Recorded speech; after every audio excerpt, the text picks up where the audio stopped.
New Thought Media Network. We are a global broadcast network of positive music, media, and entertainment, inspiring humanity's evolution along the journey of enlightenment and creating a world of love, peace, empowerment, and prosperity for all. New Thought Media Network. Positively inspiring.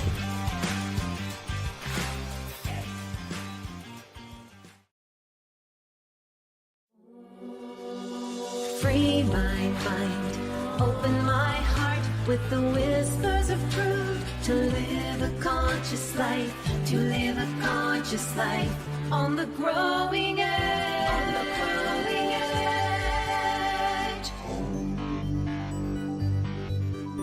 edge. And now, here's Ali.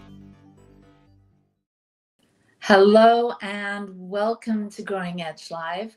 I'm your host, Ali Benjamin, and it is my great joy to be here today to share a friend of mine, a very special guest.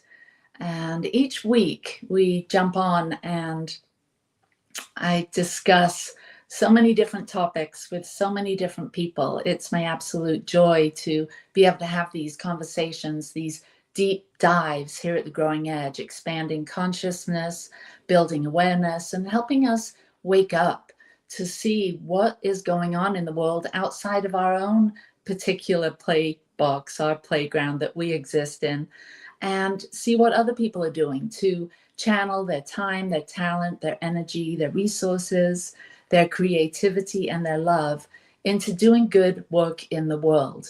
So today, my special guest is Paul Rogers. Now, Paul is the author, there he is, for those of you that are watching the video. Welcome, Paul.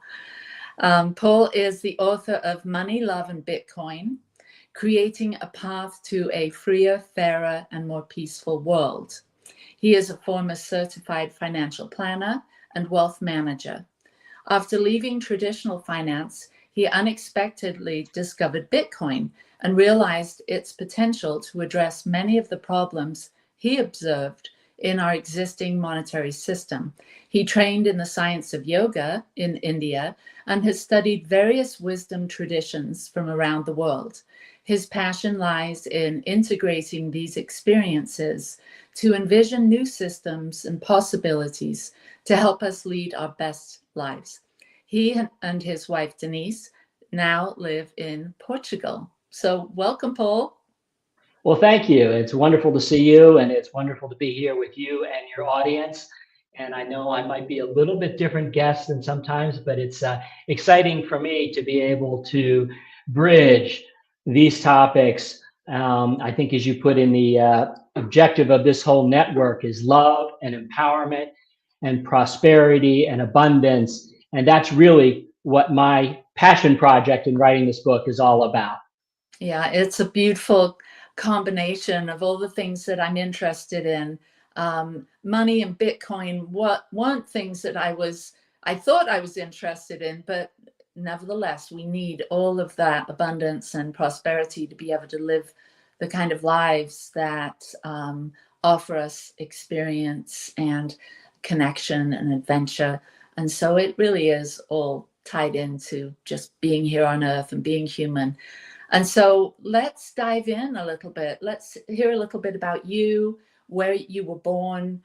Did you grow up in a religious or spiritual family? Where did all of this start for you? Sure. Well, thank you. So I grew up actually in a Catholic tradition. I went to 8 years of Catholic school, which while I came to not necessarily appreciate the dogma of that, I did appreciate the education that I got there. However, later in life, it turned me to being what I would have called a diehard atheist until lots of things shifted. But my spiritual journey really started in high school and in college. I was a philosophy major in college because I was really touched by wanting to understand some of the deeper and more profound aspects of life. I was very intrigued by metaphysical questions. And as early as high school, I came across a book at something Many of us of a certain vintage may remember a Walden bookstore and a mall that was called the Tao of Physics. And it was written by Fritjof Capra, and it discussed the parallels between modern quantum physics and what it was revealing about the nature of our universe. It was very different than the classical world of Newtonian physics, which most of us got a little touch in high school, of these building blocks of matter, of these billiard balls almost combining, to penetrate beyond that, to realize that everything is energy, things that I think are much of the language of the New Thought and spiritual community, which is everything is energy, frequency, and vibration. But what that book did and bridged for me was this modern quantum physics and the science behind that with what was gleaned of this nature of reality by a very different process of inquiry in the Eastern wisdom traditions, whether it be yoga, Buddhism, Taoism, etc. Those traditions have always revealed a universe that is much the same as what in the last 100, 150 years quantum physics was revealing. So it had a huge impact on me and really formed a worldview for me, with the exception of one piece that comes back much later in the story in my journey. And so after college, I didn't imagine exactly how I was going to be envisioning my future. I didn't see that moving to the Himalayas and living in a cave was going to be a normal course of events. Although one thing that I did bring from my college days was a book that is the only book that remains in my library from those times. And it was a book called Living with Himalayan Masters by a yogi, Swami Rama. Mm. And it touched me deeply at that time. And I've held on to it, read it many times. As I disposed of the Plato and the Aristotle, that book I kept. And, like lots of threads in life, you have this thread in the tapestry of your life, and then it drops below the horizon and you don't see it. And then all of a sudden it pops back up into another time in your life and becomes the thing that quilts a lot of those squares together. And it did that for me. So I went on, had the normal life, got married, had children, started a career, changed careers a couple of times. I worked in the government arena for a while, in civil rights and environmental enforcement. Changed careers because I wanted to have more control over my own destiny and my own prosperity and abundance, and moved into the financial planning arena. Started a business from absolute scratch, the very, very hard way, building clients one client at a time by trying to understand what their needs were. So I was a finance guy that was not in trading rooms, that was not with hedge funds and all that kind of stuff. I was working with regular people, like are in the audience, trying to save for their retirements, manage their money in retirement, send their kids to college, and do all the normal things of life. And so I was following the program and the plan when all of a sudden that normal plan and program took a big twist when my relationship and my marriage fell apart. My children had some challenges, which is I call my opportunities for growth. And they ended up being that.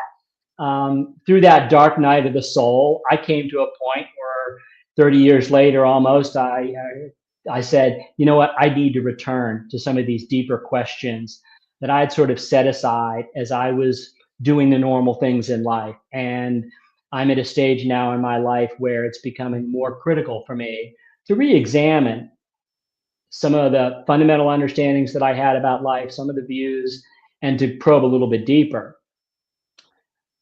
Quite fortunately, I met my now wife, Denise, who you know, who had gone through that own journey a bit of herself, who actually is a trained New Thought minister as well as in other traditions. And she had been on this journey a little bit longer, but we met. And so she was a great catalyst and an inspiration for me for going deeper into what now was going to be the most important thing in my life, which is the spiritual journey. And so to continue, if you will, through a long story short, we met a teacher from India, a very young man, really, who she first met. She said, "This guy's real," and not many people pass her test of somebody who's real. I met him a few months later, did a retreat with him, and I said, "Yeah, he is real." Long story short, a few months later, she ends up in India for 4 months. I follow her there for the first month, and sitting in circle with him, I brought that thread that I had from the Tao of physics and understanding that everything was connected in an interconnected web of life, of energy, of vibration and frequency. But the shift that I had was the recognition that I had dismissed because of the, my early experience with religion and spirituality was with the dogma of Catholicism and things that didn't make sense to me. So I had just kind of dismissed much of that. But what I had my aha moment was realizing that whatever you want to call it, God, spirit, divinity, evolutionary energy, whatever, that there is some intelligence behind this flow of energy, this frequency, and this vibration, which has created the universe and creates all of the life forms, sentient or non-sentient, that we experience and that we are. And so when I brought those things together and I had my aha moment, it really propelled me forward in my journey. And so 10 years later and several times back in India, and including a beautiful ancient Vedic fire ceremony where Denise and I got married on the banks of a tributary to the Ganga River. And I've been on this journey, and actually I'm going to be going back to India in September. He's known for motorcycle journeys through the high Himalayas. Well, I'm not a motorcycle rider. I'm going to be going on the journey with him because it's really a deep spiritual quest to go into a land of many masters for thousands and thousands of years. So that was probably a long answer to the question. No, it's amazing to hear your journey, and you can tell it so I feel so engaged, and I want to know more. It sounds like another book is coming forth based on your, maybe a memoir, or autobiography or something, because you really have a way of telling your story that really keeps us on the edge of our seat. So thank you, Paul. Well, thank you. I appreciate that. I don't know whether it'll be another book. I had no vision that this book that I did write was going to happen. It actually came to me on the yoga mat. So, who knows what the future will hold. What is part of the journey, what just happened with me in my life, is as I began to explore these topics and I realized that the practice of financial planning and investment management was no longer the thing that held my passion. It was time for me to pass that on to someone else. And I knew that I needed the spaciousness from the obligations and the responsibilities of that business, because they are heavy. I needed the spaciousness to be able to let whatever was going to come forth at this new stage in my life, after going through different journeys, to come out. And part of that was an international move to Portugal and a new stage in the journey there. And then once I had that spaciousness, certain things came into my life, which, like Bitcoin, and I know some of your viewers, when you first hear this introduction with money, love, and Bitcoin, it's like, what is this all about? And Bitcoin, that doesn't sound very interesting. That sounds like a scam. I don't want to go there. And frankly, I thought it was too. I thoroughly dismissed it when I was in my practice. And unfortunately, I dismissed it when Denise brought it up to me, because she had this intuitive sense that something's wrong in our financial system. And I couldn't put my finger on it. And so I dismissed Bitcoin until I left that practice when COVID hit. And actually, I was in India when COVID hit for some long deferred teacher training. And I got there, things started breaking, everything started shutting down. Talking to Denise, and she's looking out the window of our apartment that we had rented in Florida that we had just moved to, and seeing them board up the retail stores in the neighborhood. What is going on here? And had a beautiful month in India, at a very safe and secure place. Got back to the U.S. on a repatriation flight, just got out of there in time. Actually, I was in an Indian restaurant last night with somebody that I hadn't seen in 5 years who was at that training with me. Wow. And I was talking to the proprietor of the restaurant. I said, we had an experience then of traveling 5 or 6 hours between Rishikesh in North India and Delhi to the airport through roads that were empty.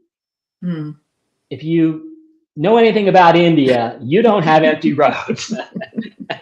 You have roads with motorcycles and tuk-tuks and cows and trucks and monkeys, and the roads were empty. All there were was police checkpoints verifying our credentials that we had approval to be moving from one province to another.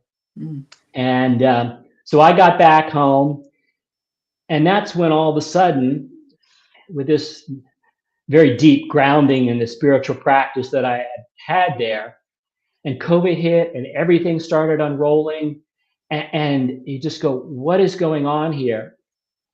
And then I realized that everything that I had learned in my practice and in my training in financial management, all the plans that I had put in place for us after selling my practice, no longer made any sense. Because nothing makes any sense in this world where you shut an economy down, you don't let anybody go to work, people can't produce products, and the stock market is one indicator, drops a little bit and then starts going up.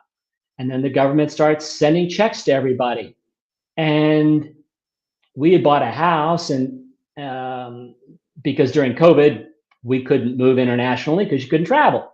So we bought a house, and in a year, the price of that house went up 20 or 25%. It's like, great. But then I got to thinking, that's insane. Now, I know more people are working from home, and they wanted to leave the cold Northeast and come to Florida where it was warmer. And that's a little bit of the explanation, but I had to dig deeper. I'm like, this isn't adding up. That is not all there is in this equation.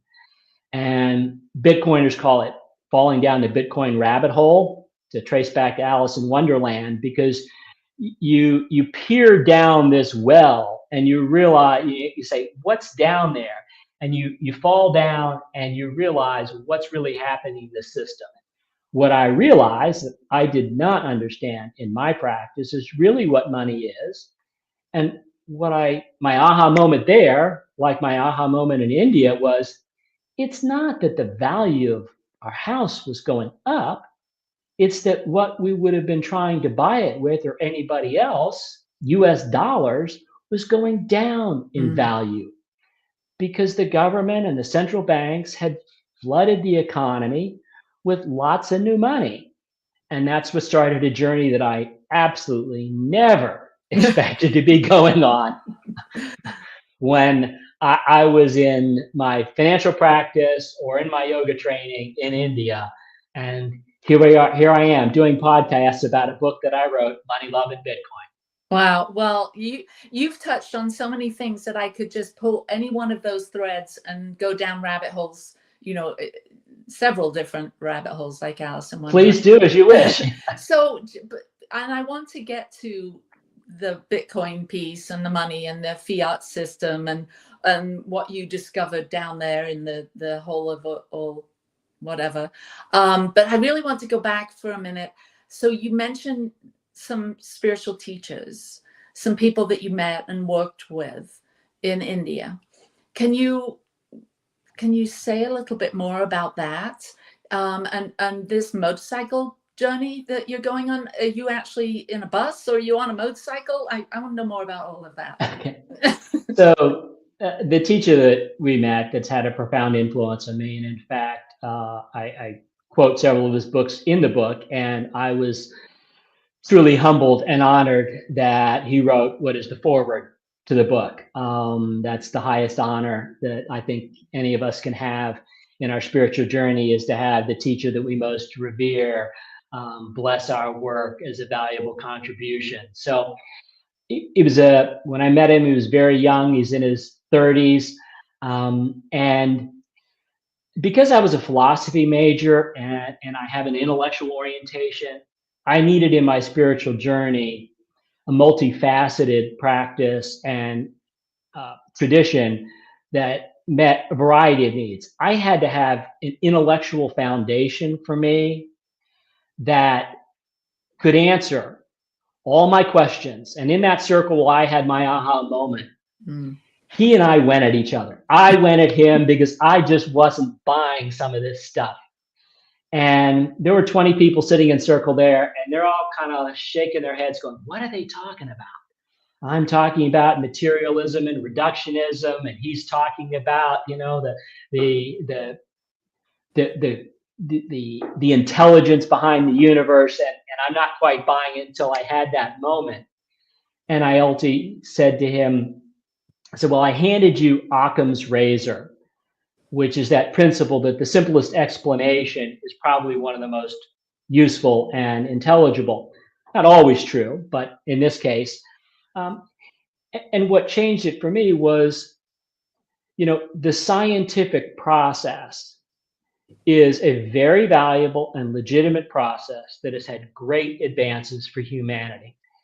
And we are not going to build buildings and bridges and the engineering systems that we have without the foundation of classical Newtonian physics. We need that. That's important. And it's not the answer for everything, because at the end of the day, you can keep doing all sorts of scientific inquiry, but you end up at this final point. Where did it all begin? And there is no answer to that I think science will ever be able to give us. The Big Bang is not an answer. That's a starting point, but where did that start? And I don't think any of us can comprehend it, but that aha moment was when we look around, and as he said, we were sitting on just a beautiful setting in the foothills of Himalayas with the trees and the birds and the flowers. Look around, you know. Is it not clear that there is some intelligent force, whatever you want to call it, behind all this network of energy, of frequency, and vibration? And so that was the big moment for me. And what this motorcycle journey is about, and it was something that he did when he was first one at 29, when he was 29 years old. And it was actually the subject of a film that won many awards called The Highest Pass. And a second journey was filmed by a filmmaker out of California, and he's apparently going to be here to film this one. And it really is a process of punching through fear, to going beyond, to going into some of the most sacred land and the most ancient land of wisdom traditions. And so I'll probably be on the back of a bike at times, and then in an SUV at other times, going up into the high Himalayas, visiting, some of the sacred shrines and temples, where when you're in that land, you just feel the presence of the masters. You feel the energy, and there is a transmission that occurs not only between teacher and student, but in the setting and in the energy of that space where so many masters have tread and shown such great wisdom, that unfortunately much of humanity is lost. And that's one of the elements that I talk about in the book too, because I think we've dismissed a lot of that. And I think that's one of the great things about the New Thought community is it's morphing some of the old wisdom traditions, separating out a lot of the dogma and boiling it down to the core that masters from all traditions have taught.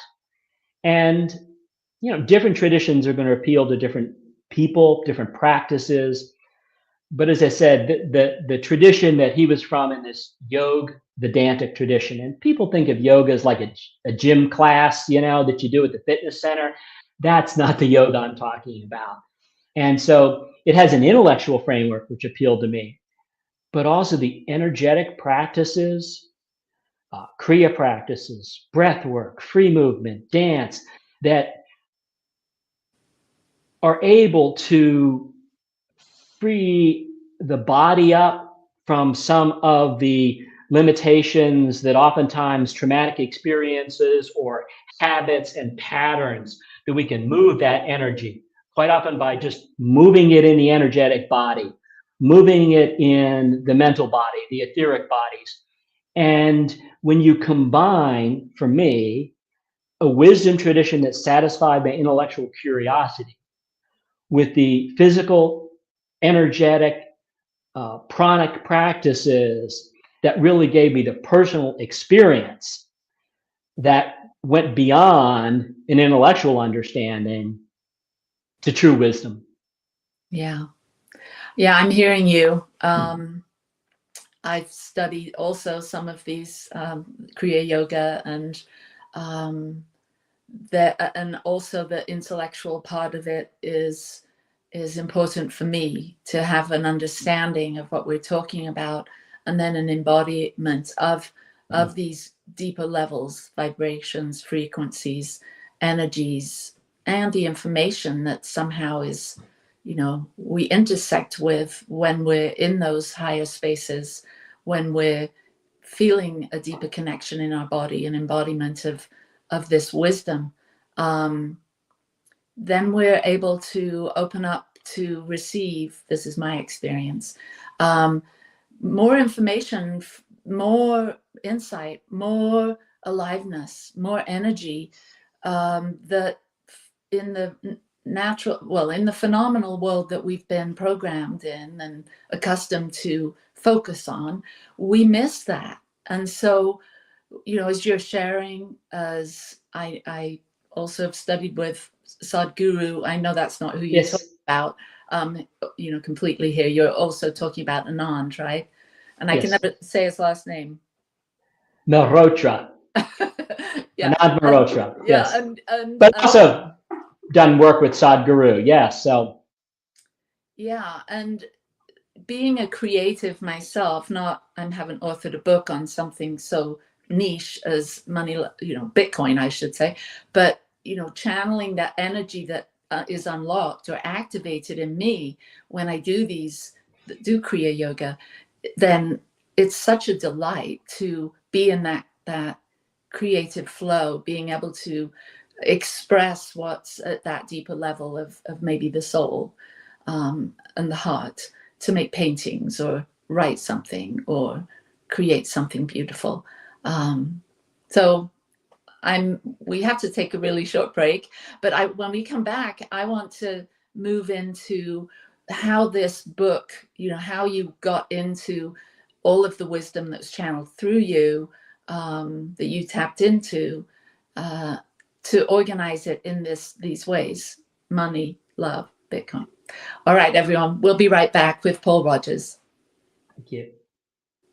Please help us say thank you to our organizational sponsors, including the Hefferland Foundation, Affiliated New Thought Network, International New Thought Alliance, Science of Mind Archives and Library Foundation, Center for Spiritual Living Denver, Center for Spiritual Living Midtown, New Thought Philadelphia, Planned Happiness Institute, Summit Center for Spiritual Living, One Heart Retreats, Center for Spiritual Living on the Lake, Unity Kitchener, Unity Spiritual Center Ottawa, Om Center for Spiritual Living, Satya Center, Begin Within Ministries, Center for Spiritual Living North Jersey, Unity of Savannah, and the Center for Spiritual Living Seattle,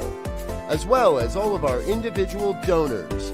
Thank you for being part of the New Thought Media Network. please like, share, and subscribe. New Thought Media Network, positively inspiring.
Free my mind, open my heart with the whispers of truth. To live a conscious life, to live a conscious life on the growing edge. On the growing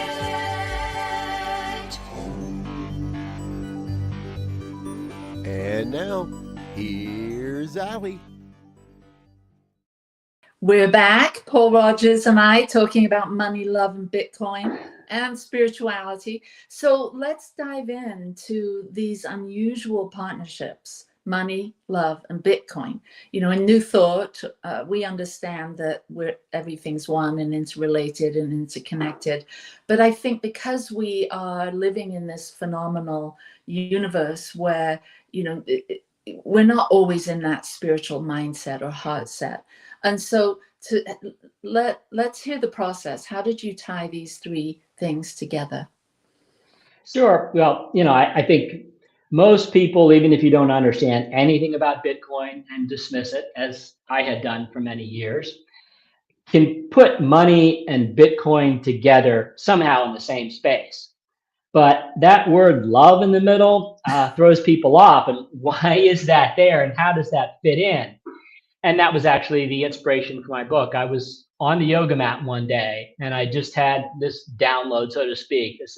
Because I had been in the Bitcoin space and interested in it for a while and doing a lot of reading, I realized the one thing that's missing from a lot of the discussion is these spiritual principles, is how we are going to create new systems and structures for a potential new world that could be based on a new foundation of money that has more integrity and authenticity. And I said, we need to bring love in this space. We need to bring more love in this space because that ultimately, I think, can be viewed as the ultimate interconnecting force in the universe. So all this energy can simply be looked at as a frequency of love. And the more we vibrate at that frequency, the better off all of humanity will be. So that was my hit. And then I sat down at the keyboard and in a period of about 6 weeks, pounded out through downloads the core of the book. Of course, it took another year to actually pull it all together and to organize it and then add a lot of source material and add new things as I kept reading and realizing, oh, this needs to go there. That needs to go in there. And, you know, put it together in a way that, as I mentioned from the very start, I'm hoping to bridge what often seem to be not so connected topics of our financial and monetary and economic systems with our spiritual principles and practices. Now, you know, those in the New Thought community are wonderful in understanding, you know, prosperity consciousness, the mindsets of abundance. But we do work in this phenomenal material world where we have certain systems and structures that we have to operate in. And those structures most of us take for granted and don't really look at them and understand them. And I was in the finance world for 20 years and I didn't understand what money really was until I had this aha moment and went down this path. And I don't think it takes a PhD in economics. In fact, most PhDs in economics don't understand it either. That's part of why we have the problems we have. I think the way I frame it in the book and the way I'd frame it for your audience, because I think it's really very comprehensible. We have a system right now over the last 100 or so years where money has been distorted and corrupted. And here's what I mean by that. We have to think about money as, in essence, just a technology. It's a tool. It's a tool to account for and transfer value and store value between the creators of value. So each of us is a creator of something, whether it's growing food, bringing iron out of the ground and smelting it, bringing iron out of the ground, smelting it into steel and building buildings, practicing the healing arts, creating art or music. We create the value. And when others see something that we do as valuable and we see what they do as valuable, we can create an exchange. But when we live in a large economy, not a small tribal community, we don't always need what somebody else produces. So we just use this technology of money to be able to transact. But we are the creators of value. And we all have to create something of value. And the marketplace and other people will decide what value they want to put on it.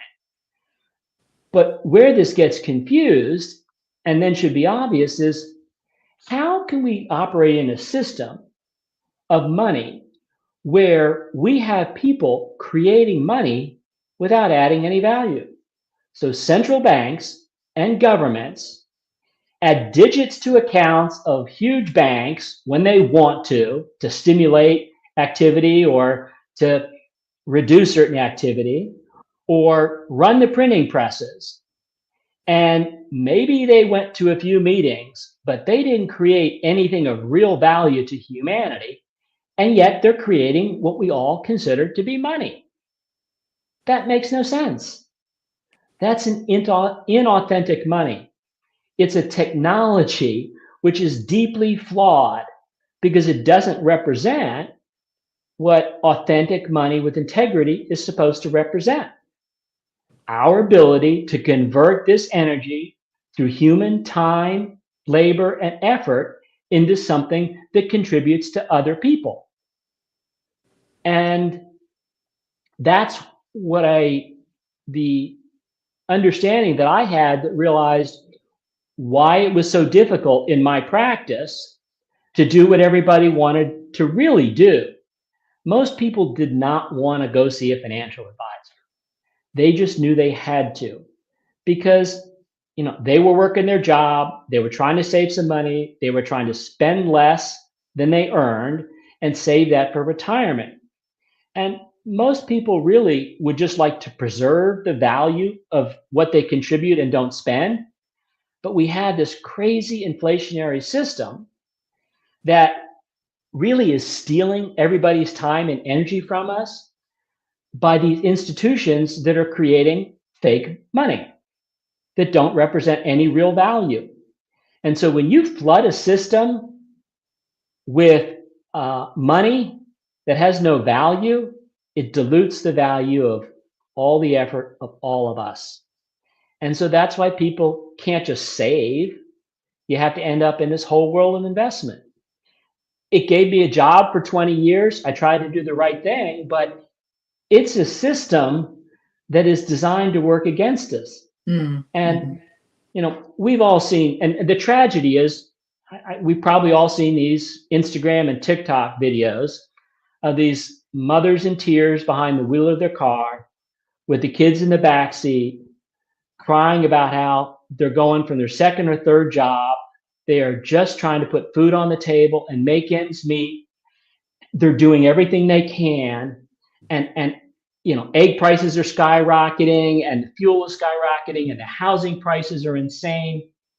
They're just trying to do the right thing. And what we don't understand is the fundamental nature of the system is stealing from them. And that's not too soft a word, because it really is, or too hard a word. It really is stealing our time and energy. And it's something we don't really think about much. But we So, experience the realization of it, and it's, for many of us, we kind of just trapped in this system, and to get out of it just seems insurmountable. So you just get back on the hamster wheel and keep doing what you're doing, and all along you're building this anger and resentment and frustration inside, which is just keeping, like one of our viewers said, keeps us on the chase. And so, what's the answer here? So, and I think, just for a second there, I think this is part of what we have to boil down. Everybody knows something is wrong in the system. There's this rising sentiment that, something's not right here. And we have movements on one side of the political spectrum that point their finger at something, and on the other side, they pointed at something different. And pretty much all of them are pointing at the wrong thing, because ultimately they have to point that finger back at themselves, and they're not going to do that. So we kind of have to peel that onion back and realize what the nature of the problem is, so that we can begin to change it. And part of it comes, there's a saying in the Bitcoin space that says, fix the money, fix the world. Now, for many people, that might sound a little strange or a little crazy, but I've come to understand that I think without fixing the fundamental tenet upon which all of our economies, our interactions are based in the basic phenomenal world using money, if we can't fix that to return to a system that has integrity for value creators and not value extractors, the people who are extracting our time and energy, literally our lifeblood and our life energy from us. We have to shift that system so that we can, as the subtitle in my book says, build a freer, fairer, and more peaceful world. I mean, one thing that it's hard to connect the dots to some ways, but we live in an age where somehow we can never seem to stop getting ourselves into a war and a conflict. And, most of humanity would like to live in peace. I mean, sure, we have conflicts, and we're going to have conflicts. We have different values and opinions and what have you. But most of us don't want what we have throughout the world in terms of war. It used to be that if you were going to go to war, you had to raise taxes. So the populace was going to have to agree with that war, or you weren't going to fight that war and you weren't going to have the money. But when you have access to be able to create fake money to fund your wars, you don't even have to ask the people. We all pay for it through inflation, but you don't have to have a plebiscite on it. You don't have to ask people. And so it fuels the military-industrial complex, which are very happy to create a single-use product, a bomb or a missile, that gets detonated, and all the construction and engineering companies have to go back and rebuild everything, and we all pay for it. Why don't we just cut that out and do something useful? Right, and I think it's because the system is addicted to power.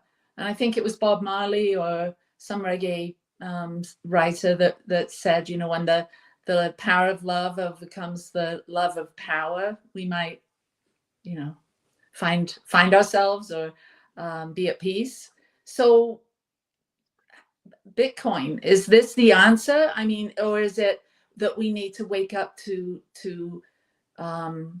bring more love and respect and harmony into the world? Like, help us, Paul. How do we get out of this situation?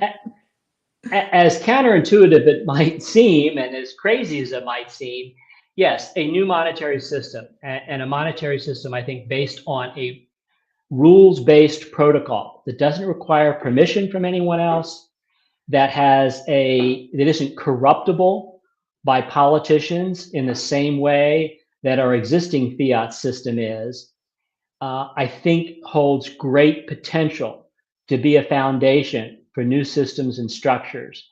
In fact, Bitcoin was created in many ways after years of research in cryptography and other things, but at the very genesis of Bitcoin was during the time of the great financial crisis in 2008, 2009. And the creators, whoever they may be, by the name of Satoshi Nakamoto, enshrined something in that about that the Chancellor of the Exchequer in the UK was about to do another bank bailout. And, you know, this was a time when the banks all got bailed out and we all lost our houses. We lost our jobs. We lost our savings. Something is wrong here. And that's part of what the system has the potential to correct. And it's hard to see in many ways, but I'll draw it back to a New Thought principle that got many, I think, to the New Thought philosophy rather than many of the religious traditions that we were all raised in. You know, most religious traditions have posited some sort of an intermediary between us and the divine. We have to go through someone. We are divine. We come from it, but you know, there's this middleman who's really got the keys to tell you how you need to get in to the kingdom of heaven by your behavior. And it's waxed and waned as to how ridiculous some of those requirements were. But there's this middleman and there's this pathway that you have to follow in the middle. And that's much like the fiat monetary system. There is this middleman called the central banks that create money out of thin air to support governments who want to do things that the people may not want them to all around the world. We have hundreds of these fiat currencies not tied to anything. They used to be tied to gold, but they're not anymore. And they're middlemen. And so then they can control how the system operates. Well, I think part of the reaction in the New Thought community is to say, I don't need that. I can have direct access.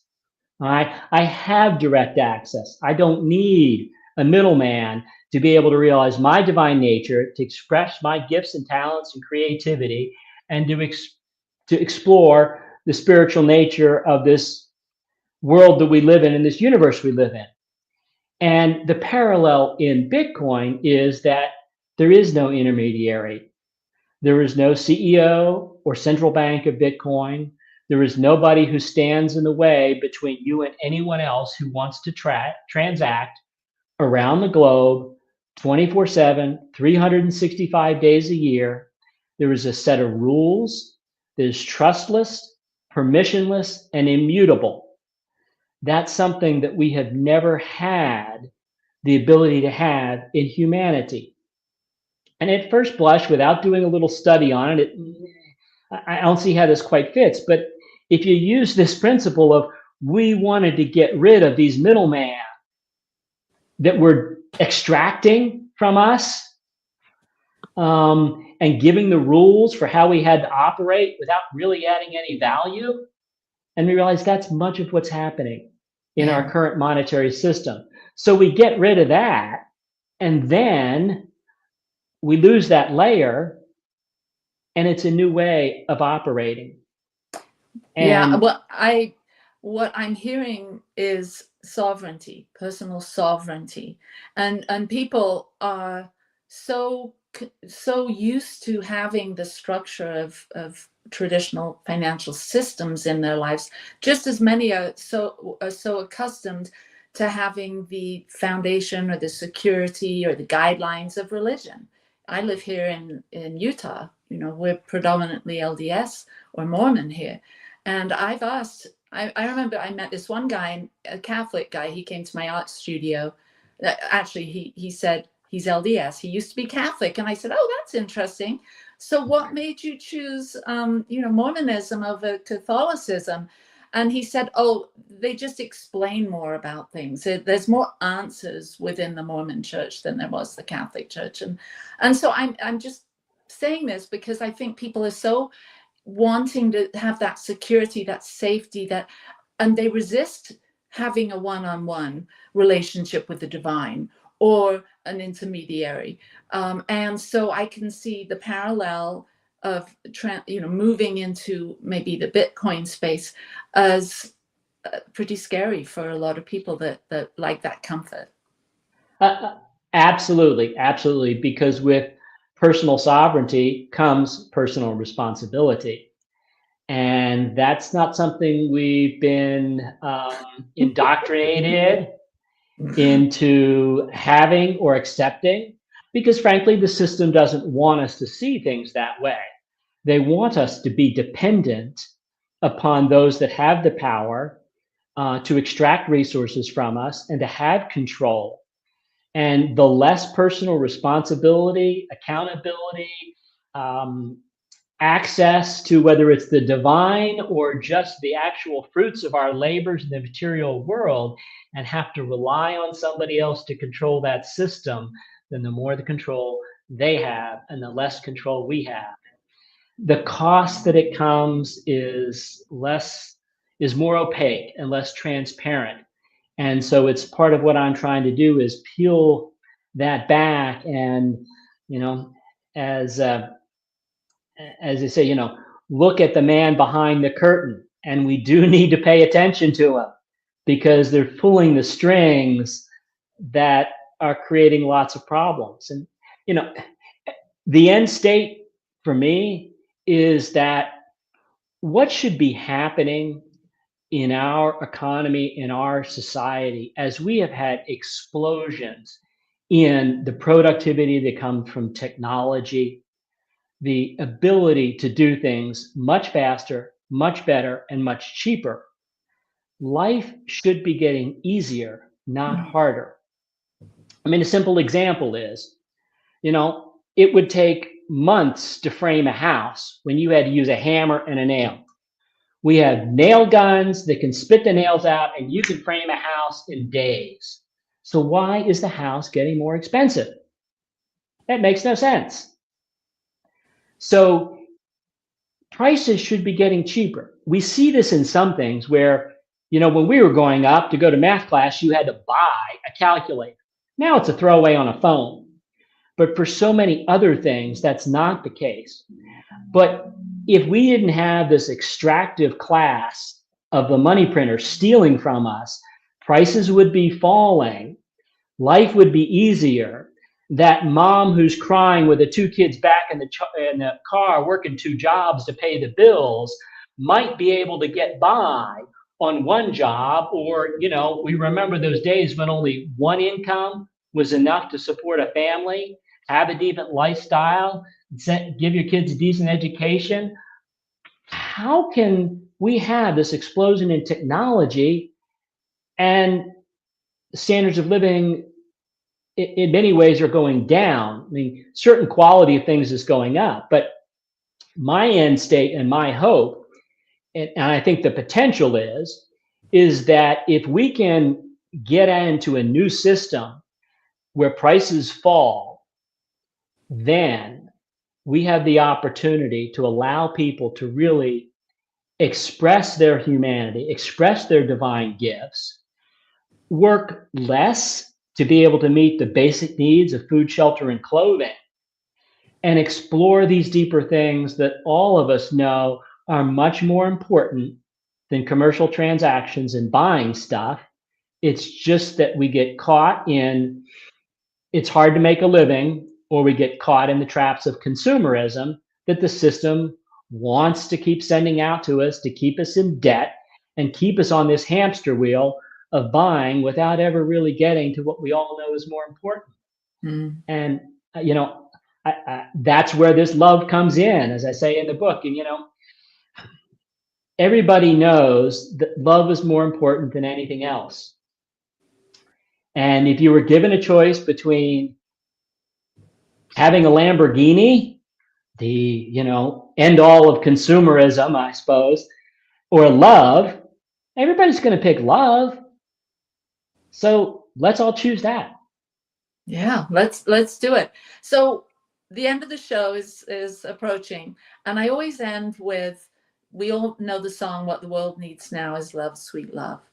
So considering this conversation, considering this book that you've just authored and published, Money, Love, and Bitcoin, what does our audience need to know as they're maybe hearing this about Bitcoin and considering it a bit more as maybe a way to have a fairer, freer society?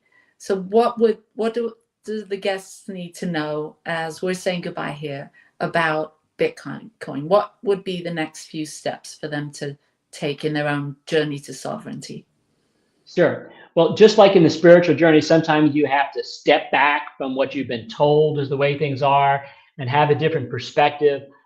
I encourage everybody to step back from what they understand or have been told by all these experts who appear on CNBC about how the way things work, and do a little bit of digging, do a little bit of thought. Just as that idea, how can money be created out of thin air if it's supposed to represent value? That makes no sense. So what if we move to a different system and explore Bitcoin? And I will say, Bitcoin and only Bitcoin. Don't get sucked into all these other scams that get affiliated with cryptocurrencies. I don't care whether Donald Trump is putting them out or Sam Bankman-Fried or anybody else. It's not the same. But begin to do a little digging and consider. And Bitcoin has become so ubiquitous now, so regulatorily accepted, so available in typical brokerage accounts, IRA accounts, on your Cash App, on your Strike, on your River app, that you can begin to buy a little bit. And sometimes when you buy something, you have a stake in it, and you begin to pay a little more attention. You begin to see how it really operates, and you're in the rabbit hole, and then you start doing some digging. So, I think the best thing you can do is just get off zero, even if you don't understand it all. I don't understand it all. I sure didn't understand it all when I first started buying. I just knew it had the promise to be a better system, and I wanted to be in that. Just like when you show up for the first time at a CSL or a Unity or wherever, you don't understand all that you're going to get, but I need something different, and I'm ready to hear the message. Wow. Well, thank you, Paul. I think you've piqued some people's interest with the analogy and the combining of our spiritual awakening and how New Thought principles really align a lot with expanding out to money. So thank you for being my guest today. I know that you're there in Portugal, and I'm hoping to come and see you at the end of the year. Can't Love wait. to. And Yes. Thank you again for sharing all your wisdom in this beautiful book. And for those of you that want to find Paul, you can go to, what is your website? Why don't you say it so we can? So it's, as just up there, moneyloveandbitcoin.com, moneyloveandbitcoin.com. You'll find a little bit more about the book, some of the people that have endorsed it, some of the other podcasts that I've done, and a link to buy it on Amazon. And it's also available at your local bookstores by ordering, and Amazon sites worldwide. Awesome. Well, thank you, Paul. And thank you, everyone, for being here today. I will see you next week with Growing Edge Live. So lots of love, peace and blessings to you. See you next week. Free my mind, open my heart with the whispers of truth, to live a conscious life, to live a conscious life on the growing